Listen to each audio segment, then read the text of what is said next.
In this video, I'm going to be giving my thoughts on the latest episode of The Mandalorian, Chapter 12, The Siege. This is going to be a spoiler review and discussion, so if you've not yet seen the episode, I would recommend not watching this video because I will be talking about the episode in detail as if you have watched it, so you have been warned. Now, thankfully, this episode of The Mandalorian was thankfully not another filler episode. Sometimes The Mandalorian has done that where they just have a filler episode or just like, why am I watching an episode where he's stuck on an ice planet for 40 minutes? That's not really doing anything for the story. Thankfully, that's not what this episode is. Now, in the previous episode, it was established that he has to go to a planet that has Ahsoka Tano, and that will be the key to the Mandalorian bringing Baby Yoda back to his kind. Well, as excited as people were to see Ahsoka, that's not what this episode is. This episode was about the Mandalorian reuniting with two of his friends from season 1, Cara Dune, a sort of bodybuilder, like female warrior, and then the other Black Guild member whose name I can't remember, and even that blue fish guy who was the guy that the Mandalorian froze in carbonite in the very first scene of the Mandalorian from season 1. So yeah, this episode involves the Mandalorian, all that team going on sort of a mission to sort of make the planet sort of better because there's an empire there and they have to go on a siege to sort of take the things down, blah blah blah, that kind of stuff. And yeah, it's basically another heist. Before I get to that aspect of the whole heist thing, I'll say that this episode, more than any other episode, was the Baby Yoda episode.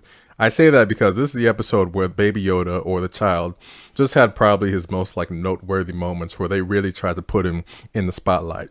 The first one was when he was fixing the ship, where there's a scene that sort of mimics him what Baby Groot did in Guardians of the Galaxy Volume 2, where the Mandalorian is telling Baby Yoda, put this wire here, and Baby Yoda is just having a tough time sort of understanding those instructions. That was a fun scene. And his next standout scene was a scene where he's actually in a classroom and he's stealing Oreos from a kid. That scene was really cool, how he used the Force to steal those Oreos. Really funny, and god damn, those Oreos looked good. I really hope they start serving something like that at Galaxy's Edge, because those Oreos looked like really kind of something that I would steal from a kid if I was in the classroom. And then his final moment was at the end, where he's flying on the ship and the Mandalorian is doing all these twists and turns to sort of avoid the Empire. And then you see him sort of enjoying himself, throwing up, putting his hands in the air. That was fun stuff also. So yeah, they really know how to push this character now that they know what sort of an internet star he is. So that was, Baby Yoda had a lot of great scenes in this episode. Now back to the actual mission. In terms of what this mission was about, the only thing that kind of bugged me about this whole sort of heist thing is that it's really repetitive of stuff that we've seen in previous episodes. Chapter 6 in season 1, where there was that sort of prison break episode. And then just the previous episode, we saw chapter 11 was another heist mission where he teamed up with Bo-Katan, and they went on another heist sort of mission on that ship. And it's just like, really? And then the episode now, this episode is sort of another heist mission. And so like, it feels really repetitive because it follows the same beats, same amount of characters, the same amount of fighting, the same amount of shooting and beating up sort of stormtroopers. It's just like, if I see another heist sort of episode in season 2, that's when I'm going to start to lose my patience. Like, okay, enough of this. I've seen enough heists. That's enough of this. Let's have some other kind of set pieces or missions, just something. No more heists, goddammit. This whole heist thing leads to them sort of finding out Moff Gideon is behind things again, and it leads to sort of a really cool chase through these muddy trenches that looks just great. And once again, you see how great the special effects are for season 2, because this chase, it looked like movie quality worthy with how good the special effects were. It's just everything about it. It was a really cool chase scene the way it was done. Of course, it ends with the Mandalorian coming in, saving the day, and his ship is all the way repaired.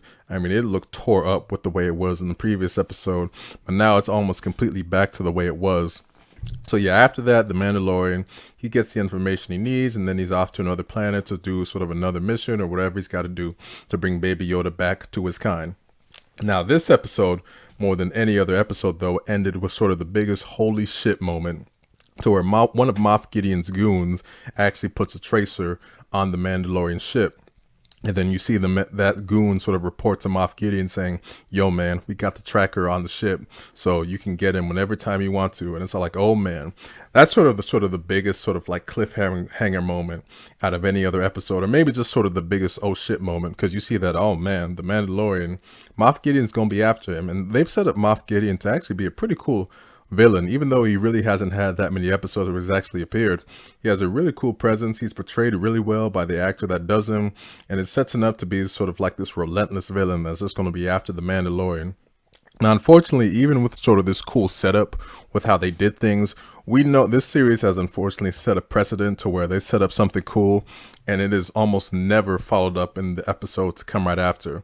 I mean, we've seen that twice now in season 2, where in episode 1, you have to set up with Boba Fett at the end, but then the next episode, it's just about the Mandalorian stuck on an ice planet.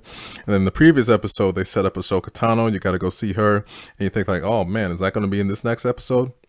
Nope, nothing about that in this episode. So yeah, unfortunately, this series has sort of set that precedent to where even though something's set up, you're not going to get it in the next episode. But it's leading to still there being some really cool stuff and what's going to be the second half of season 2. There's only 8 episodes. We're already 4 episodes in. So yeah, it should be sort of a cool sort of confrontation with how Moff Gideon's going to go over after the Mandalorian.